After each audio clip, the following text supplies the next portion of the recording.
gorgeous people. It's so good to have you all here today. We have a great subject, and I've been dying to unpack this with someone. And it came up on the last call we had with Travis. You all know Travis. And it was so interesting. And it was like the last 5 minutes of the call. So we were like, we have to have a call and properly dissect this subject. So I'm just going to give a quick intro, and then I'm going to put it over to Travis, because the thing that made me ask him about it is that he had posted on his social media his view, which was different than the received wisdom in regard to genres. And I hope you enjoy this call. Again, if you have questions, type question before, so I will know you're not just chatting amongst yourselves. And I will bring it into the conversation. This isn't like a quirky question thing. I mean, quirky questions are obviously always welcome, but we've had Travis on before, so this time we're really going to really deep dive on the subject of genres, tones, conventions, what people expect, what we can deliver. So a couple of things I'd love to talk to you about, Travis. We all know that there are certain conventions from certain genres that the fans expect and that they're listening for. And when you're doing an audition for a romance or a mystery, the writers a lot of the time are listening for your voice to sound like what they expect in all the mysteries and romances they've heard before. And on this call, I really, really want to unpack what's subjective, what is common, what are common expectations, what it all means, and how we marry that to us being authentic. But I think it doesn't do us any favor to bury our head in the sand and just say, oh, there's no such thing. I'm going to do every book to my true self and read every line, because we're trying to sell the writer's books, as Travis brought up before the call. I did get some of the good stuff from Travis before we started, I confess. Okay, Travis, can you remind me what your post was about? Do you even remember? It was a long time ago. No, that sounds like 40 years ago now. um, um, I assume I've totally forgotten. I've totally forgotten. I don't remember what I wrote. I mean, it was basically saying that you knew a lot of people would disagree, but there were different expectations for different genres. Yeah, which I think is the case. Clearly, there can be lots of shadings of opinion about how you're going to approach this stuff, but all of the data and information I have, and the progress in my own career based on decisions that I make, and how I see things being cast, and what sort of narrators get selected to do certain kinds of work, really seems to bear out that, there are obvious conventions. And I don't think you have to look, you can look at pretty much any other art form and find the same thing, especially if it's a commercial art form. And this is something we were talking about a little bit, is that at the end of the day, there's like two schools of thought. One is that this is purely my personal artistic interpretation of this. And the other is that it's an art married with commerce. I'm doing a job and I'm being paid, and there's an expectation out of that. The author would like audiobooks to be sold to listeners. So they care about that. They want it to make money, and the listeners have expectations. So where you fall on either side of that line probably determines how much you care about what I'm going to say. I firmly fall on the side that I'm being hired to do a job, and I want to invest it with my art and my craft, and I want to do the best job I can, but ultimately I'm being paid to do something. And the choices I would make if I weren't being paid to do it would be different. Notably, I probably wouldn't read half of the books that I read out loud. I mean, we don't just read things that personally inspire us and evoke, our own artistic expression. We bring everything that we can to it, but you're also reading books that you would never select and that don't necessarily jive with something that you personally would express. And in that situation, you're taking what the author wants to do and you're trying to connect it with the listener that they want to reach, or the reader. And, that's part of the job. So to me, genre conventions are often something that authors are using to reach that audience. That doesn't mean they always have to be there. And one thing we were talking about earlier is that I don't think genre comes first. Genre is a label that you put on stuff. Right. People write a bunch of fiction in a certain vein with various different conventions, and then we put a label on that. Right. Okay, that's sci-fi. Oh, that's comedy. It's funny. There's the label comes after, not before. So those conventions are not everybody just agrees that sci-fi you will do these things. It's just that happens to be the way that it shook out. Um, one of the examples I think that's a really good one is noir. If you look at like a noir movie or a noir book, there are really obvious conventions. If you hear somebody utter a line or you see a shot in a movie, you're like, oh, that's a noir movie. Yeah. And the example that we were talking about is, I think about the movie Brick, which had Joseph Gordon-Levitt in it. I And need to watch it's, that. Was it good? it's a noir movie set in a modern high school. And it Okay. utilizes all the conventions of noir, but you can clearly recognize that it's noir because it's using those conventions. The way that they speak, that kind of fast rat-a-tat, downbeat delivery. Everything from the way that the camera is set up, the shots, the coloring, everything. So there's clear genre conventions that are being applied in this, Right. modern setting. So I think obviously we respond to those and we recognize them. And I'm pretty sure the director of that movie would be disappointed if you didn't recognize that it was noir.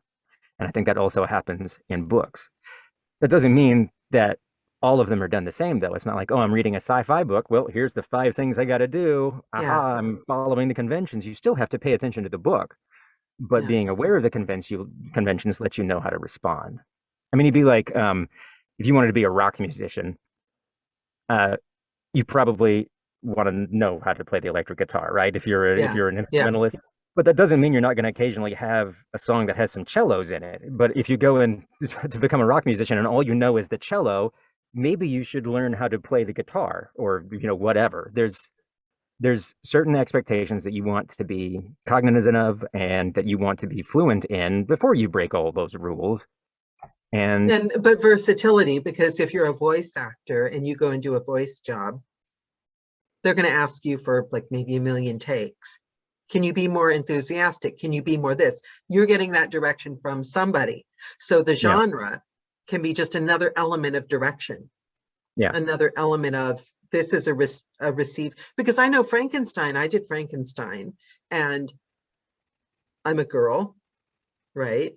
But I did not try to make the language sound authentically aged to the time, right? I didn't, but I was respectful of the language and the flow. I mean, it was obviously a classic, unbelievably written book, so it's easy to do that. It wasn't like an ACX, can you please do it for royalty share? It was Frankenstein.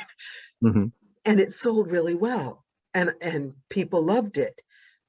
So I broke some rules, but I was still respectful. Good. And I think we should break rules all over the place. I think it's just understanding. It's like on the craft side of thing, understanding the rules before you break them. And there is, like a division. There's craft to this in art, right? There's just pure technique. Like, let's take voices for example, because I think that's a really common division in like genre expectation is how you articulate voices, character voices. If you're in genre fiction and the deeper you go into it in things like progression fantasy and lit RPG and whatever, your expectations of how you are going to voice characters are very different than if you're reading lit fic. I would not approach a literary fiction book the same way at all. I would not push any of the voices as far. I would not, because the inspirations are very different for those books. And genre, you've got a lot more animation influence in it. And that's what the audience is expecting because that's the kind of thing they're used to consuming. Video games, animation, Marvel movies. There's a certain what do they expect in Marvel movies? See, that's my challenge, is knowing what other people expect. I'm not good at spotting trends because I'm the one that's always had different tastes. Fast dialogue. If you look at a Marvel movie, they're very, very quippy, kind of fast dialogue. Right. They're big characters. They usually have very bold voice choices. I mean, they're bold. They're not. It's not subdued at all. Okay. And good point. You can say that the content gives that. Oh yes, well we have all these big superheroes blowing up things. Obviously, they're all going to have big voices, but that's why I say that the genre convention kind of comes after. The label comes on afterward. big Yeah. tentpole superhero fiction because it happens to have those things in it. But it's a way to Um, quantify and describe it. And it's another tool we can use in our toolbox if we're doing an audition for a type of job Now, that's, you can totally break that, and the author is going to tell you when to break it. So listening to the author, of course, is still key in all of this. You're not mm, ignoring the author to do convention. The author just probably is using them, and you need to mm. recognize them if they are. So I just finished recording a web serial. It's called Beware of Chicken. And it was The actually what? fabulous. It's called Beware of Chicken. It's fabulous. I had a great time. It was really good. It's a web series that's done, and it plays on the cultivation genre, which is a genre which is all about, it's based on uh, Chinese web fiction primarily, where you have kind of the Wait, lowly so and web fiction? web fiction. These things are web serials that are constantly released, a chapter every couple of days, and they have hundreds and Okay. hundreds of chapters, and they're ongoing. So there are these web serials So like that start soap very operas on the web. kind of, but this is more action adventure stuff. Okay. So the general gist of all of these is that there's usually somebody in China who's cultivating the power in their body, and they're going from a lowly so and so to challenge the heavens, which basically becomes by the end of the thing they become godlike. So it's a huge power climb, and it's all about taking advantage of everything you can, and a lot of them are assholes. So Beware of Chicken is aware of these conventions. So it has somebody's dropped into one of these worlds, and he has this proficiency with this power, and instead of doing any of that, he throws it all over and says, I don't want to do that. That's miserable and horrible. What a way to live. And he starts a farm. And it takes all of these conventions, it subverts them, and becomes about taking the power you have and reinvesting it into the land and the people that you meet and the power of community and all of these things that are kind of anathema to the normal cultivation fiction. So it's taking these conventions and then it's subverting them. It ends with the first book ends with a really happy, it's super wholesome. It ends with a happy wedding, and it's really a very warm-hearted book, but it still knows about those conventions and uses them. So there's this constant tonal shift going on in the book between playing with these conventions that people who listen to and understand this kind of fiction that they would expect, and then subverting it. But you couldn't subvert it unless you knew what you were subverting. So you still need to have this So recognition. it has to be there has to be the skill, and then what we were saying, and he's not going to get away without us bringing up his amazing book, our We can get resident away with writer that. here. We can get away with that. It did come up before the call started, guys, and you said something that really struck me, and we were saying that it's a very commercial bent. I mean, there's TikTok people like raving, like, oh my God, we need this genre. This has got to become, and you'd said it was very commercial, but you didn't start it out. You started out because you wanted to do it. My favorite audiobook, one of my first series I listened to. I think there's like 20 books in the series, and I've listened to them all like 3 or 4 times. An actress over here, Penelope Keith, did the Agatha Raisin series. Mm-hmm. And Agatha Raisin fans are hardcore Agatha Raisin fans. I mean, the character is a woman that's like, 50s. She's not going to be, put down as nothing. She's this. So they created a TV show, a sitcom off of it. And they made Agatha Raisin 20 years younger and blonde, and a marketable actress that was on like Ugly Betty or something, the blonde girl that was on like Ugly Betty. That's not Agatha Raisin. We were all so offended. For the first time in my life, I was one of those like fan people that was like online going, what? How dare you?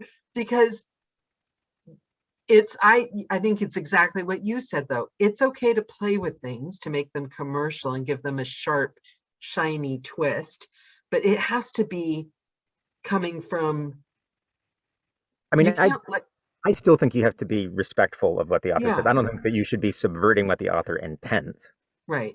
At all. So if the author says the character is, 60, you shouldn't be voicing them like they're sultry and in their 30s. It's just right.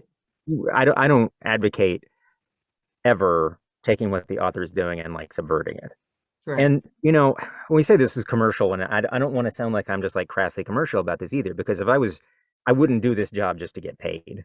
The only reason I do this job because I like it, and I like the opportunity to do those Yeah. amazing books that are just really transcendent, but I'm also recognized that I am being paid to do it, and the author has a vested interest in selling books and But would you like made to that be really paid the clear, money they though. invest. But you made So that really clear. And don't you think that is as difficult a part of the goal as any, is I think it's finding that definitely part of the challenge. place? Yes, Yeah. I think it's definitely part of the challenge because it can't be just about me. Yeah. It can't be because if I was just reading on how I what I personally want, I mean, the closer what I personally want, if what I want personally is really close to what needs to be delivered, that's great. Yeah. But obviously, I've read books where like, boy, I wouldn't read this. So you take that step past that to like, okay, well, I know there's an audience for this, and I need to respect them, and I need to respect the author, and I'm going to connect these two, and that's always the hardest work, right? That's the hardest work that you do. But it's So, also the lesson. I just did a nonfiction book that was a subject that I used to like ditch health class in school. I'm very squeamish about like medical things. And mhm. the, it was not something that I would have put myself forward for. But, I did the book. I'm professional. The exercises in the book for the subject that it was, I can't say what it is yet, but for that subject were completely transferable to how to hack habits in my life. And I literally sat down and did the plan for the people that had the thing that were in the book, which I don't have, and Yeah, applied it to my life. And I've been doing it for 3 days and it's been life-changing. But it's like respecting the book and not judging it because the subject could be something you know what I mean? yeah, Respecting the book and looking for that kernel, right, yeah, of the intent. I'm so glad yeah, I read it. It's changed my life. yeah. Well, But, you know, kind of sort of teeing off of this a little bit, but I mean, there's like stylistic conventions, and then there's just I think technical conventions too, mhm. which maybe there's some bleed over between these. It's kind of wiggly and gray. Give me Everything some down to just like examples. just pacing, you know, just Okay. basic pacing. What how brisk of a pace does this audience expect? And some of them, especially if you're talking about, in my experience, speculative fiction, a lot of stuff, fantasy, sci-fi, the, this stuff is generally you kind of want it to be pretty pacey. Fast, yeah. This is the folks who are going to speed your stuff up to 2x. And horror, not so much. I mean, it's clearly it's also going to be led by the text. You're responding to what's going on, Right. but there's just like baseline pacing differences in the way that these books it seems to shake out. Um, then again, voices, just voice selection. I mean, there's art to articulating the voices, but the decision on how far to go is almost mechanical, right? It's just like I'm going to go. If I'm going to lit fic, I'm going at 50% less intensity than I am on this other thing. I just know that as a baseline. Unless something in this book jumps out at me and says, "Wow, these should really be cartoon characters," I just Right. know that the dial is turned down, and Right. that's a mechanical consideration. It just gets down to straight craft and understanding of what I'm going to do.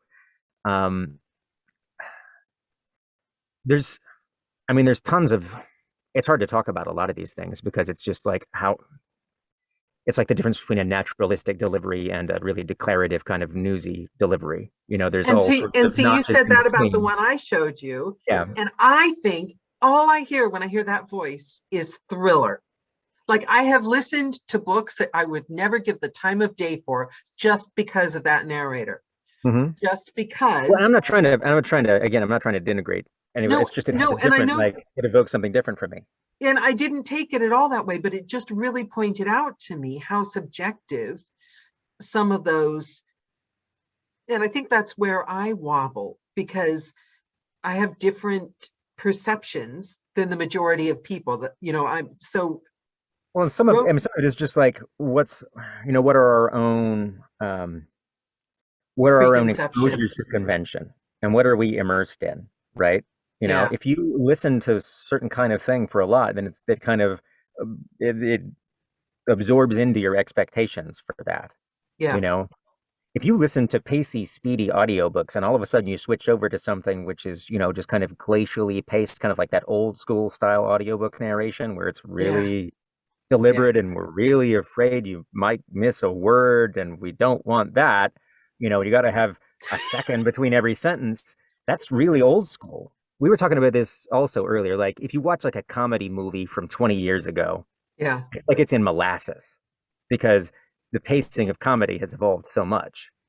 Go watch any old comedy movie and just sit there drumming your fingers waiting for the joke to land and then the weird awkward pause after the joke. Everything's cut differently, everything's done differently. The way that genre as a whole is produced has evolved. And I think the same thing happens with audiobooks. But And those are with conventions, people, right? Those are with people, conventions. with people as well. I think that's the convention. I couldn't put my finger on I knew I'd broken a convention with Frankenstein, other than being female, but I think that's what it is. I think my pace was more modern Hmm. in Yeah, Frankenstein yeah, because that's a big book to be doing at the yeah. pace they would have been talking in those times. And I mean, you boil the frog on a lot of this. It's hard to pinpoint when something changes, but it does change over time. I mean, this Yeah, stuff, which is good. yeah. It means that it means that the art form's responding to what people want and it's evolving and refining itself. But it totally does. But I think isn't that also part of our job? I know that we should respect the text. I know that we should respect the author, but I think also part of our job is to be aware of the listener's expectations Yes, as well. I agree. And being cognizant of what's going on in the genres that you narrate in is great. So that so you know when to break the rules and when to follow them and when to do all of those things. I mean, again, I do a lot of game lit and lit RPG. And if you took someone who had only narrated lit fic for their entire career and you plopped them over there with no preamble, I think that would suck for them. I think that Yeah. they would have trouble delivering what that audience wanted without immersing themselves in and understanding the conventions that that audience expects. And I think, it goes over like a lead balloon unless you do that. If I were to go and read, you know, any genre that I don't normally do without immersing myself in it to a certain extent and picking up on those conventions and then trying to respond to them, I would expect to fail. Yeah, there's a book by one of my favorite writers. I obviously won't say who. I've been waiting months for it to come out, months. And it came out and it was narrated in a kind of straight, I can't say there's anything wrong with the narration. There's not, but it's not a thrill. It's not the thriller narration. You know what I mean? It's not the Yep. thriller tone. It's not what I wanted or expected. And I'm so disappointed. Like I can't So listen.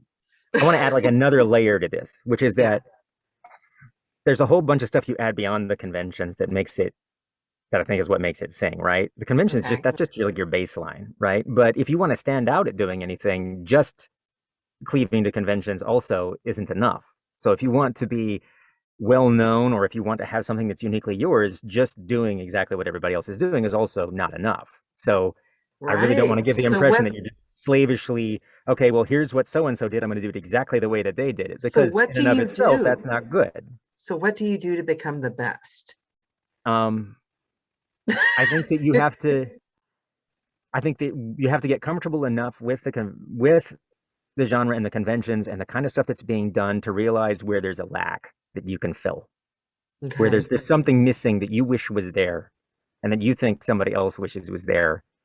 And that's where you can make it uniquely yours, right? So when I'm Okay. doing game lit, I listen to a lot of game lit. Yeah. And there's lots of like, pretty well done character voices. And what I lacked in a lot of it was like human warmth. There was like this this really relatable humanity that I thought it could have benefited from. I'm going to go back to Marvel movies again. I think Marvel movies are always really good about taking big pyrotechnic stuff and then anchoring it in something human so that when they have emotional beats, they land. And I think that's one of the reasons that as movies, they're very popular because they're relatable in a very human way. And Hmm. I think that for me, a lot of game lit and lit fic in audio was kind of cold. It had like the technical aspect of like, oh, we can do some big, cool, funny voices and the orcs sound like orcs and the whatever. But I had trouble often connecting with the dialogue and the really human moments that were emotional. So for me, that was the thing that I wanted to try to do. I wanted to try to technically do the expectations well, but then to try and get as much to really get in there and say what's really relatable to me as a person about this, and can I get that across in the dialogue? Can I make sure that the emotion comes across? Can I make sure that this lands and you get those Marvel movie moments of something that's really human and relatable in the midst of world-ending catastrophe? So that Okay. was my thing. So So the that was what I wanted. journey, so let me get this right from what we've done so far. The journey starts with obviously get your training so you can follow the words of the writer, their intent, and deliver the goods no matter what Yeah, book's in front of you.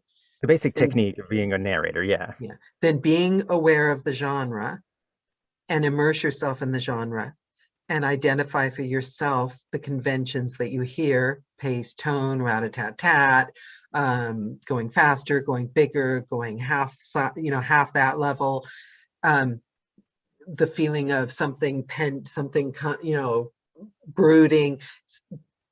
Build all those up in your mind. And then also ask yourself what you can deliver I to mean, what's going make, to be uniquely you, yeah, right? Which is also, I think, probably where it gets scary, right? And I don't think what I chose to do was particularly scary. Oh, let's make this human and relatable. It's really hard to poop on that. yeah, yeah, yeah, But if if I were going into another genre, and I wanted to be successful, and I wanted to be like more than just like I just want to be somebody who does this. yeah, I want to be known for this. yeah. I Then want I to be would the I would best want thriller to be the female best. narrator. I want people to go for me first. Would be Yeah, that's it. what's the thing that I can bring to it that somebody wouldn't? Right. So if I were going to another genre and I was trying to penetrate into it, I would be looking at it and say, what's the thing that I can do that isn't commonly done, but I think I Right. can do here without breaking people's expectations to the point where they turn it off, where they Right. don't want me, you know. So Right. I think, right. And that's what's been bugging me for so long because I think maybe I shouldn't say this on a YouTube call so 6,000 other people can get the idea as well. But I feel like there isn't, there aren't strong female protagonists in thrillers that have the rough edge that the strong male protagonists in those thrillers. The suspense, something's coming at me, I'm ready to deal with it if it does. Every man, and then something extraordinary screwed up their life, and they're on the edge, and it's getting worse and worse, and people are screwing with them. And I haven't heard any female. The females do the unbelievable. They knock it out of the water with the psychological thrillers. But as far as that, like you hear her voice and you think of her, you think of thrillers. yeah, You know something bad's going to happen pretty quickly the minute you hear her voice. And that's been like my goal since I've been narrating to mhm. unpack what now I have had somebody suggest, but I wonder what you think about this because I wonder if it gets this granular, if it then starts to make you micromanage every detail and question your narration, and it just goes back to your acting chops. Um, if you look at the sentence structure, how fat I got sick for a while, and there was something I started to fade out at the end of my sentences, and I think that was a result of. I mean, I fixed it. Don't I Just go on fixed it, breath. everyone?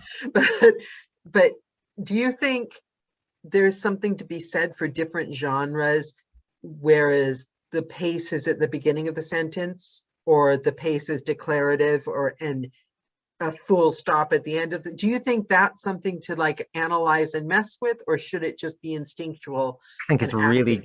I think it's really granular. I mean, Yeah. I think if there's a style of sentence that you can respond, sometimes there's, so if you think of like, Jack Reacher books. They're these really short, like rat-a-tat machine gun sentences. They're incredibly brief and staccato. And I think that's very specific to that book, but there's this sort of staccato, really abrupt delivery that I'm sure it benefits from a certain approach. But I would never advocate like reading all of the sentences or some way or just emphasizing here or there. It's just too many, there's too much context. There's too many different situations. I think that there's that goes back to the voice and there's script. your delivery and like this, how distant am I, how close in this, how muscular is the articulation, there's a certain kind of like how much of a growl is it to it, but some of that's again down to the specific book. You start really getting into where it really does become very book specific and also character specific. Character When specific, you're doing your research of the character and what you want them to sound is it like. first person? Is it third person? What's the POV? There's, how does he talk omniscient like is Owen it? Wilson? Is he? There's lots of there's so much surface area there that I feel like it's hard to make any broad proclamations. Right. Okay. Apart from the fact that things can be done, it's just so noodly and fiddly that it's right. Now, romance. I'm thinking, I've done a lot of romance, but I'm thinking romance is younger, higher, end of sentence is higher, more. I'm looking just general conventions, not obviously all romance, but the readers are very clear on what they're looking for.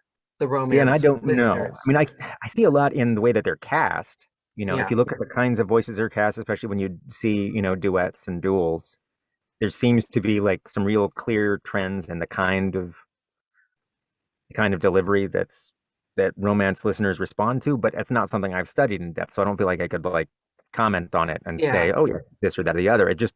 I feel strongly that it's there. And I think somebody who narrates more romance and casts more romance could probably speak to that more than I can. I'd like to run an experiment. We've got 9 people on this call. Well, 7, aside from Travis and I. Anybody have any conventions that come to mind about any genres? Put them in the chat box. Just one word, romance, blah, blah, blah. Thriller, blah, blah, blah. Science. I'd be really interested to hear what the crowd thinks and if you agree or disagree.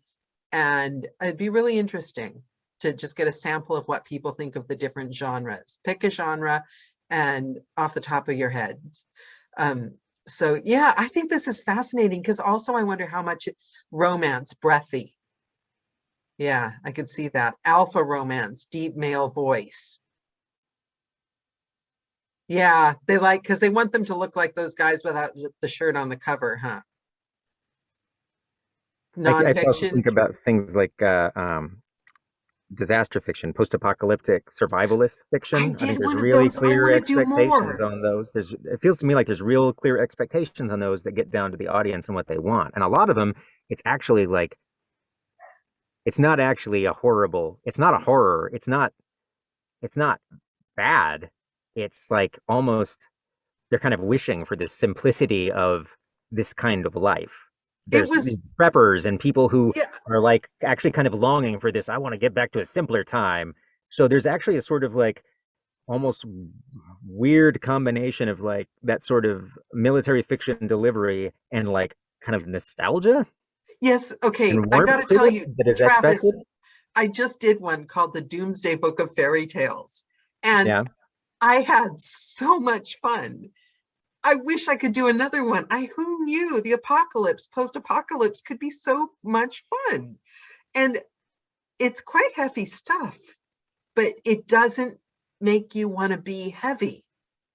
It's like you're enjoying it. Some of it's down to the POV, but I think that POV and the way that it's presented is also catering specifically to people who want that kind of, that's what they're there for. That's why, huh? I'm a prepper. I'm just waiting for things. I'm waiting for the EMP so I can finally start canning my own vegetables and I have an excuse to do it. And also I've got a gun and I heap it over the door and nobody's going to attack me or my family. And there's this weird, like, I want to live on the frontier again. I missed my time. And if only the EMP would happen, then I could do that. I never thought of it that way. But yeah, I loved every single minute of doing that book. And I thought before having done that book, that it would be a kind of a depressing subject. But Yeah. I enjoyed it so much.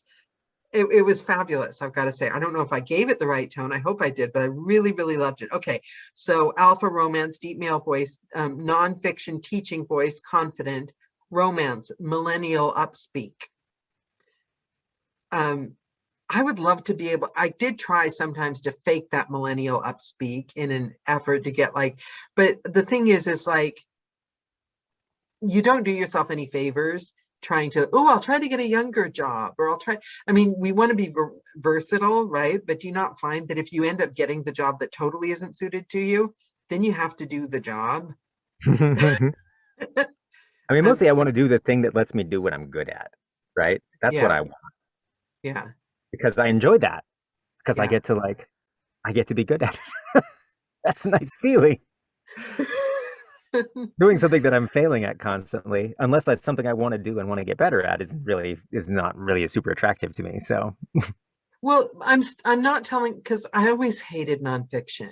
I told myself the story that I hated nonfiction, but now that I'm doing more nonfiction, I don't mind it so much yeah, because I don't have to use the part of my brain. I know you're still acting, and I know it's harder. Nonfiction is harder to me than fiction.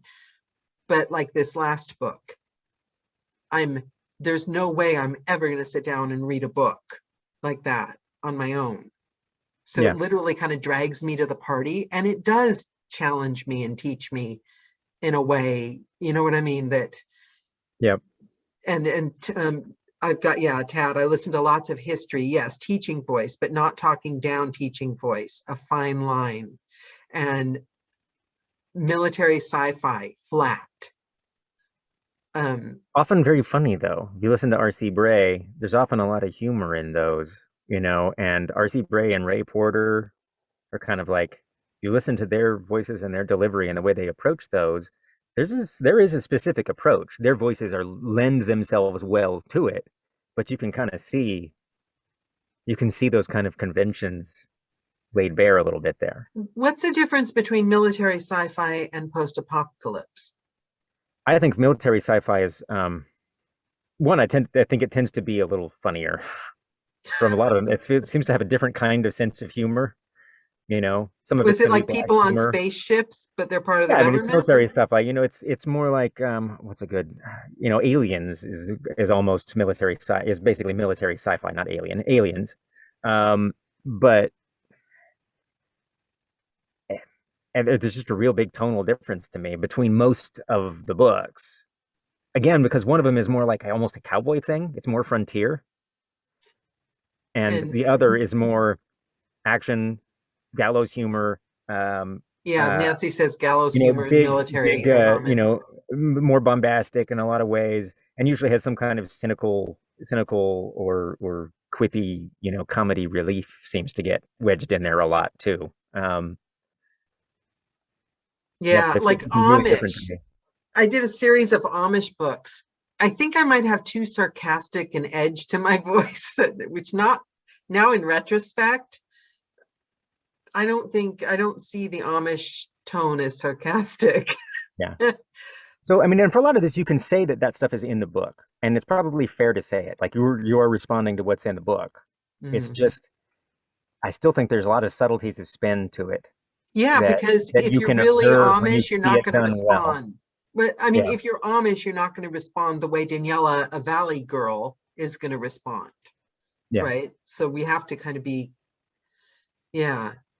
Wow, it's a lot to unpack because you want to analyze so that you've got the craft down, but then you don't want to go too far into the technicalities because then I keep hearing Johnny Heller and Paul Rubens' voice in my head.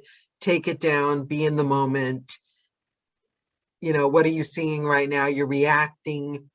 You're not acting, Well, I you're think that's all reacting. valid. Yeah, I think Yeah, that's all valid. yeah, Being really connected to what you're doing is going to be good no matter what. yeah.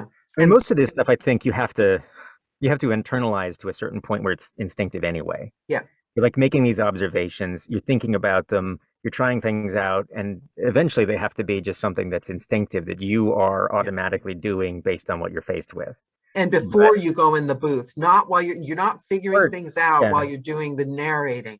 That's it's a hard to internalize those unless you've picked them apart and decided, oh, this is an interesting thing that's going on that feels unique to this. What's yeah. happening here? You know, So okay, so develop the skill. Um, did it inform your narrating, writing a book? Because you know they have newbie mind when it's you're more the new other at way around. something. It's more the other Well, way around. but what about the yeah, because we all do. We all see the things that we could edit and we wished we could and all that. But You don't skim anything. You absorb other people's writing and a big whole spectrum of ability, and it becomes really clear. Okay, here's things that I don't like, and that it doesn't necessarily mean it's like it's more like clarifies my own taste about what I want to do. It's like I really don't want that, or I really do like that. This is something I think is great. This is something I respond to. These are the things that I want to have happen. I want to leave out all the boring bits. I don't like them. I like that. But I like that because I'm really starting to get this view of our job. You know, and I hate it's the old platitude. Oh, your voice, you're an athlete. You have to, but thinking about our job, right? If we were an athlete, if we were like going to the Olympics, we wanted to be if you're going to be an athlete, you might as well be a good one, right? You need to cross train, you know, take care of your instrument, take care of your voice. And then what you do outside of the booth, studying this, trying this, doing a new thing. You know, I mean, do you not think that creating the world yourself will inform your brain when you approach your narrating job? I mean, I think caring about writing is important to narrating anyway. Caring Mm. about words on a page and what they're attempting to do because it makes it more likely that you're going to recognize what the author's trying to do. Oh, I see what they're doing. I'm going to help. If you have no Ah, idea what they're doing, then how do you get out and how do you assist? How do you make sure you're holding up your end of things if you have no idea what they're trying to accomplish? So caring about writing is useful, I think. If you like yeah, words and you like yeah, sentences and you like the way that they sound when they're said out loud and you like the way that that makes you feel and you can identify why it makes you feel that way, then when you see the author doing that, you can be like, oh, hey, cool, I know what's up. yeah, yeah. I'm one of you now. I get it. The kind of like the And, wink. and I mean, it's just, again, it's just like a joke. If you see them telling a joke and it's a subtle joke and you get it, it's Yeah, just a recognition of what they're trying to accomplish. And now, if I make the joke funny, that means I did my part. Obviously, there's a lot more things than being funny. yeah. There's all these infinite variations of something that the author is trying to do, and every one that you recognize and you pay off for them, they're like, "Yay, they got what I was trying to do." So do you stick mainly to the genres that because you've been doing this a long time now, do you stick mainly to the same ones, or do you actively pursue other ones, or do you naturally fall into certain ones? I so I don't really have time to pursue anything. I get the work comes, and a lot of it is informed by work I've done before. Yeah, So if I had the time, I would pursue more different things. And the first time I wrote something, I didn't write what I normally read because that's not what I wanted to read right now. I wrote something totally different.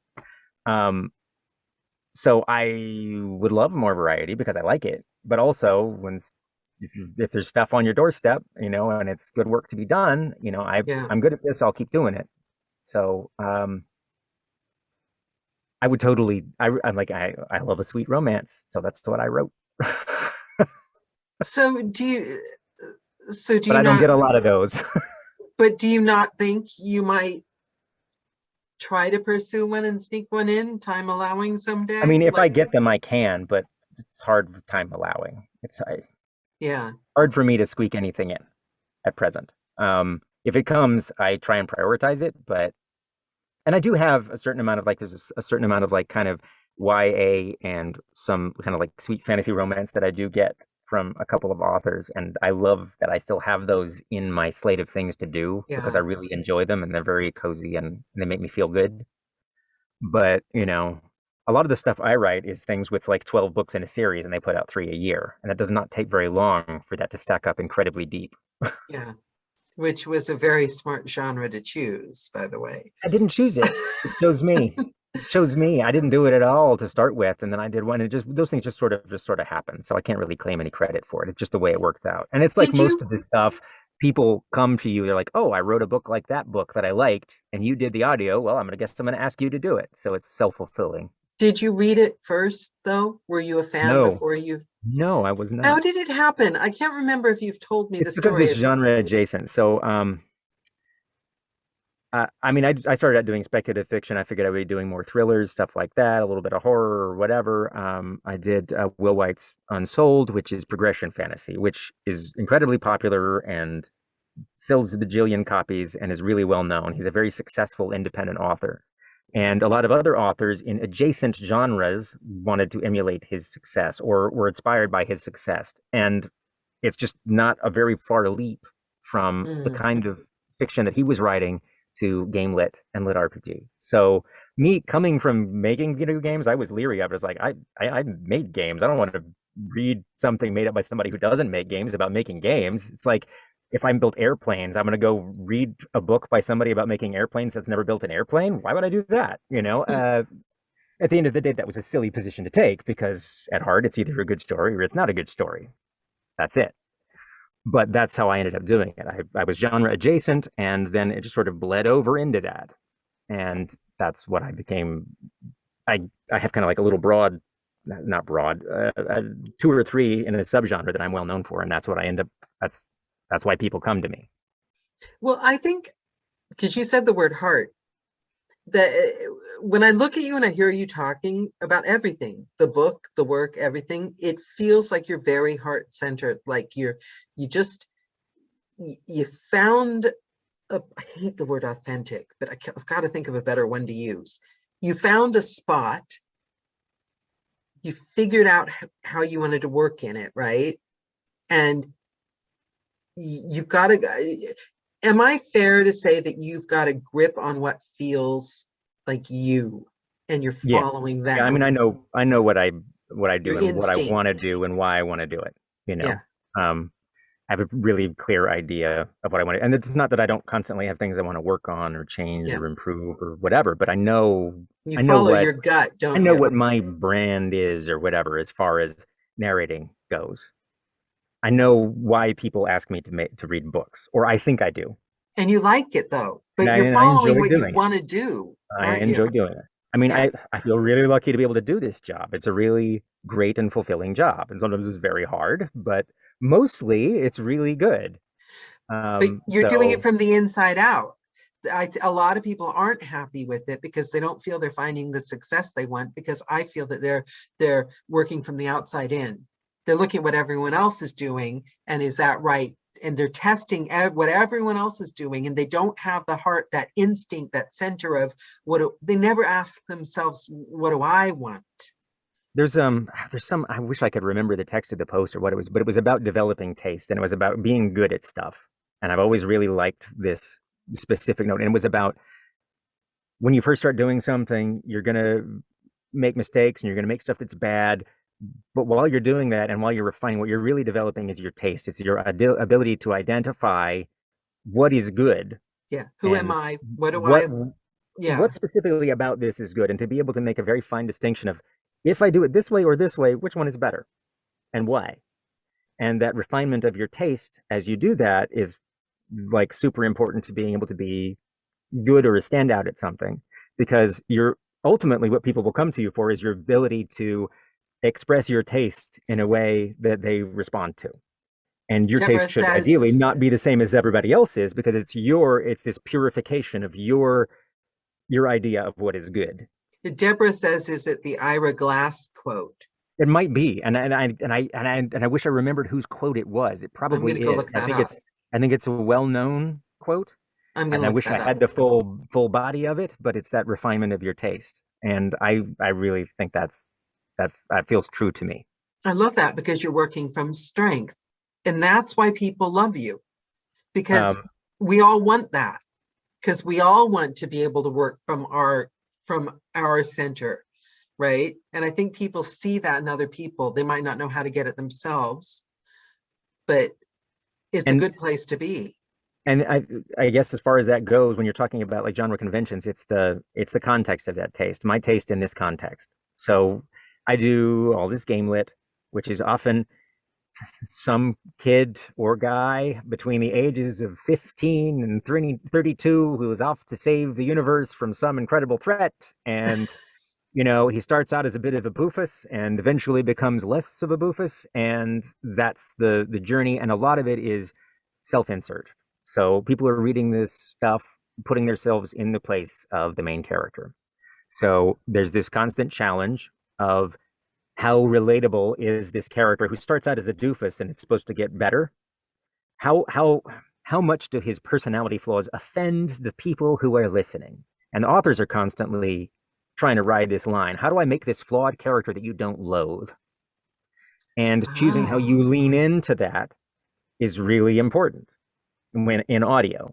You yeah. can make these whiny lines that this person says at the beginning, where you're supposed to understand how flawed they are. You can make them super whiny if you want to. That might be accurate. Or you can warm it up just a little bit. You can find ways to let the listener in and understand that this person is flawed, but that they're not going to pull the ripcord right away because they just cannot stand the sound of their voice. There's I mean, that's a pretty good example, I think, of like a genre convention Yeah. because you understand implicitly that the people who are listening to this are doing it with that self-insert in mind.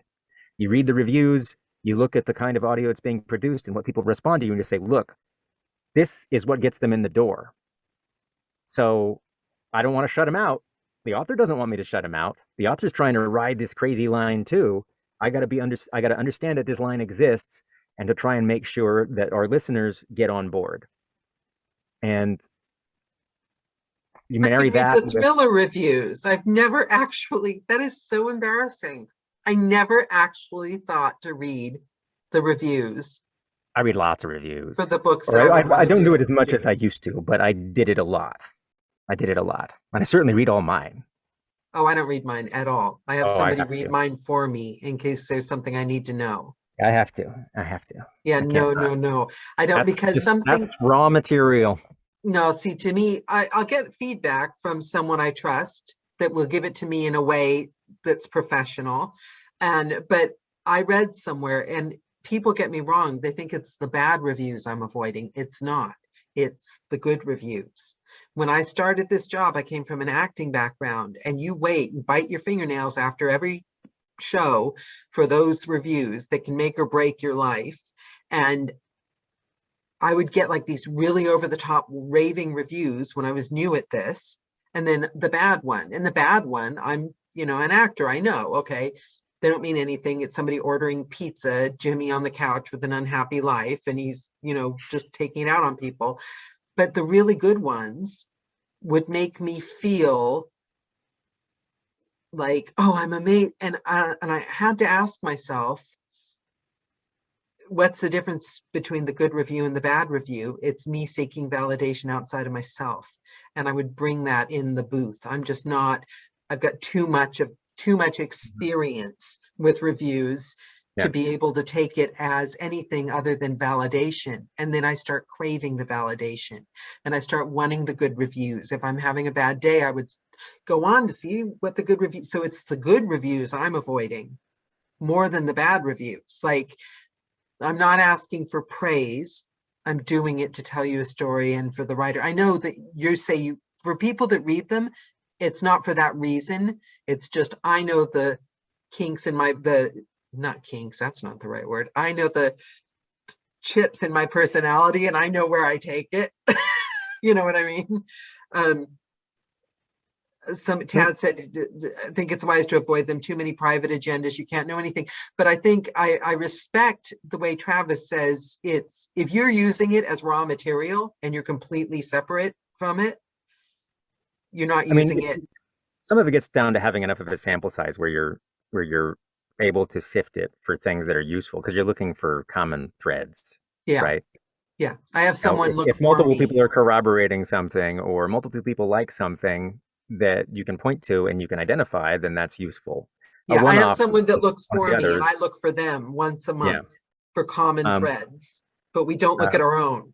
but again, I think reading other people's reviews is extremely illuminating too, because then you Yeah, can find things maybe you didn't think to do, or that you were thinking about doing that you might not want to do, or whatever. You're like, oh, they're really successful. What do people respond to in their reads? I'm just going to read their reviews and find out, and I'm going to see if I agree. I'm going to listen. And I'm like, oh, they are kind of doing this. I love the I'm way that they're so gonna treating do this that. character. Like, boy, they really do make their comedy land, or that is really relatable, or whatever. I I, love I that want to find idea. out. I want to find out if that's something that I think is neat, or I'm good, gonna or go something that through I want all to my favorite internalize. thrillers. I'm gonna go through all my favorite thrillers and I'm gonna read the reviews and then listen to it again and then read the reviews again and The cross. more data you have to I like information. The Yeah. more data you have to work with, the more things that you can figure out. And then that's what I was saying about that's why if you can handle it as just data, it's just that I know myself and Yeah. my ego and I, although I keep unfriending her on Facebook, she keeps trying to show up in the booth with me. So I just know it's my kryptonite. Um, so, oh, this is wonderful. Well, you guys, there won't be any more Joe calls for a couple of months because I'm going to be head deep in all the reviews for all the thrillers, Lyndon Barkley, Stephen King. um, I love this. I really love this. Is there anything you think I've left out? Any important point? I don't know. Not off the top of my head. I think this is the most info since I started narrating. I did read an article once where somebody said that she thought sci-fi was faster. Uh-oh, And I mean, somebody. feels like there's all kinds of little bitty. If I think the more nuanced you can make your view on any convention, the better. The more nuanced your view is, the better. The less broad it is, the less it is like, oh, all sci-fi is fast, or all stuff is flat, or all, Yeah. the more nuanced that view is, and the more you kind of dig into why it is, or what effect it's trying to achieve, then I think you just end up with a better understanding of it. And there's some speed onto this just to make sure it's whatever. And decide what you think about it and then forget it and go in Understand the and do reason your why. job. A lot of it is like, why is it faster? What are they doing? Is it because why does the audience want this? And if you know why they want it, then you know when to give it to them. But if you don't know why they want it and you just do it, then you're just doing it, and you're probably going to miss the clues that let you know when that convention is appropriate, because you just don't understand why it is a convention. Like again, it's like, we'll go back to the voices. I can tell you why the voices in the genres I do are a convention. I can tell you because I know what the audience is looking for and I know why they want it. So I know when to give it to them. Yeah. And when You not become to, a master if at it's your inappropriate. craft. You It's become a inappropriate. master at your craft in that genre. You just have to understand the root of the convention. Which even what you just said about the apocalypse, post-apocalypse, I knew I loved it. I had a really good time, but I hadn't been able to figure out why. And that makes a lot of sense. I'm so going to try to find more post-apocalypse books. it's Oh who my gosh, knew? what's the who is it that narrates all the Kevin? Is it Kevin? Shoot, I'm forgetting his name. Um, he was on. He's been on the ACX boards, and I'm forgetting his name. He does a ton of post-apocalyptic stuff, and he has this kind of really warm, kind of growly, gravelly, like Ooh. storyteller's voice that's really appropriate for If that you remember because it his has name, will that you send it to me? nostalgia. Let's see. I can probably. Dang it. Because I Let's want see. to check it out. Clay, Avon says Clay. No. No, I don't think. I don't know. Just one second. I bet you I can find it out in just a few minutes because he does like Uh-oh. all of them. Tad's added Frankenstein to his wish Is list. it? Hope you like it, Tad.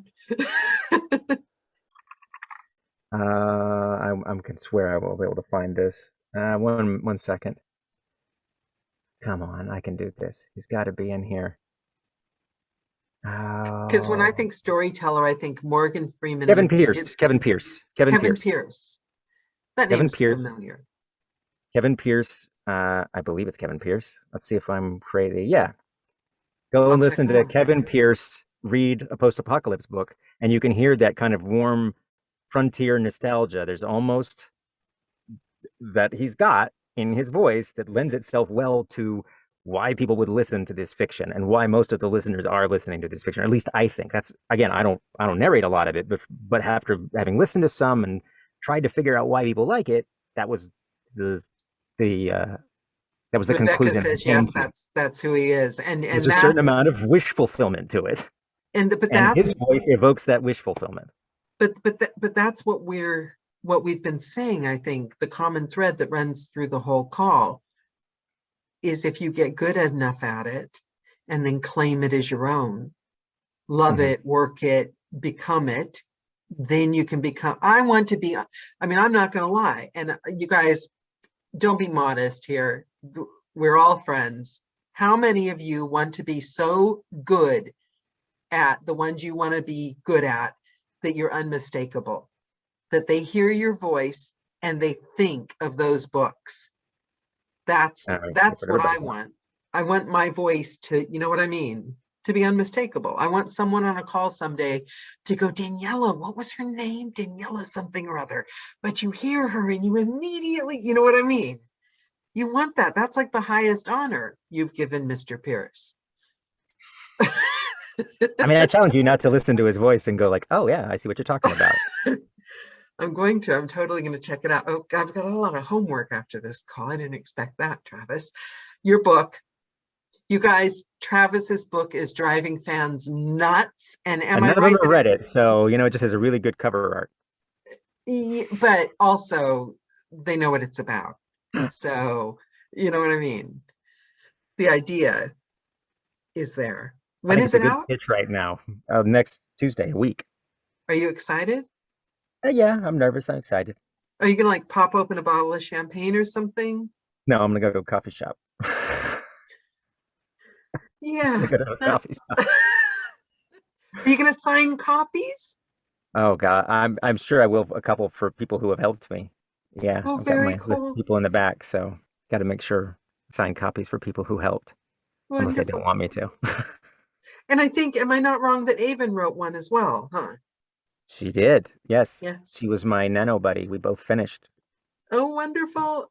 We're all already your #1 listeners and fans. So we're very, very excited for you. I think most narrators wonder if they have a book in them after reading so many and interpreting so many. And it was very brave. And it sounds like you're a smashing success already. So I hope you enjoy the ride. And I'm just going to try and enjoy it and not expect too much. Well, somebody told me before our call that I'm lucky I got Travis now, because once his book is out, I'm probably not going to be able to book him on these calls anymore. So yeah, before you're a big celebrity. I don't think there's much chance of that. I don't think there's much chance of that. Oh, okay. So Kim reminded me, because we were doing a genre, I was going to let you off the hook with the capsule. But she says, I guess you're going to put your book in the time capsule for the audience for 60 years from now to be reminded of. What's the name of your book again? Legends and Lattes. The cover is magnificent. I gotta be cozy honest. fantasy book. Did you have the cover made for you? Yes. Yep. It is fantastic. Yeah, he did an excellent job. Yeah, he got what I wanted. We're very, very, very excited for you. And thanks so much for taking your time. This was way more than the last 5 minutes of a call. This was like meaty stuff, and I was dying to go through Thanks it. for having me on again. Thanks for having me on again. I had a good time.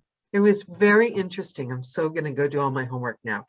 Thank you, Travis. You are the best. Thank you, guys. Thank you. Take care. Bye. Bye. Congratulations. Bye.